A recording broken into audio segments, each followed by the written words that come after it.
At Mode Plastic Surgery, we do a fair number of breast implant revisions. Patients come to us either unhappy with their previous operation where an implant may have been inserted.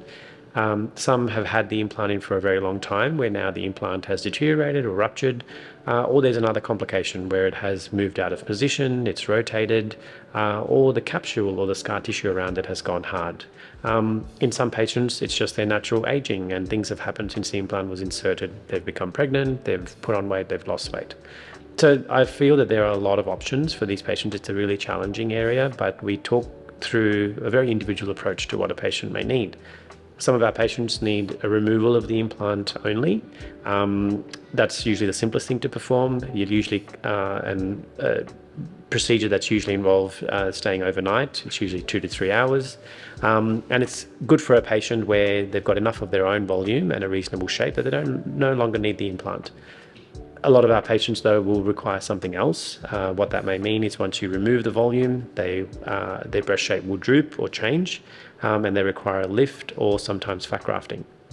The most complex of our group are patients who need the implant for volume because the implant actually contributes most of their breast volume. Those patients will require their old implants to be removed. It might require adjustment of the pocket, doing things to the scar tissue or removing the scar tissue inside, and then really building from the ground up. What that means is appropriate sizing of the implant, and interestingly I find many times we're putting in different size implants because previous surgery or previous scar tissue has really changed one breast to the other. Once that's done, we often need to do a lift or some sort of adjustment of the nipple position. It might include fat grafting, it might include putting a drain in and keeping them in hospital for some time. All our patients get written instructions on what to do after and how to best maintain their final outcome.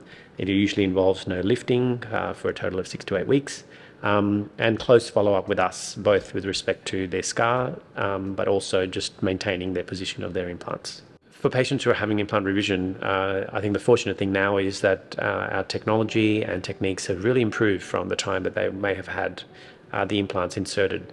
The typical thing we see is that old-fashioned implants were of very different, sometimes poor quality, where the silicone was very loose or liquid inside a shell.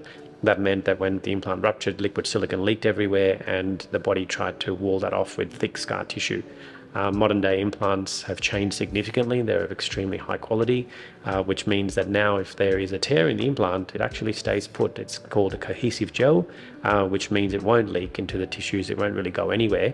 And it gives patients a lot of time before a revision or the next revision might be needed. We also have other tools now, which include fat grafting. That's a really, really good tool that we use commonly for revisions. It's good to camouflage edges of implants, improve cleavage, and give them a much more natural and aesthetic outcome. So if you're a patient who has had surgery before and you're unhappy with the result, or if you had a result that you're happy with but it's now changed significantly, I think the most important thing to know is that there are options. There are actually several things that we can talk about to improve the final goal with respect to implant shape, and subtleties that create a more natural and beautiful outcome. I feel that patients who've had revisions at our practice are certainly some of the most rewarding operations that I do, because patients who felt that they couldn't change what they'd already bought in the past now end up with sometimes even a more aesthetic or a beautiful result than the first time. And it really does improve their self-confidence and quality of life, and they maintain that for a long time.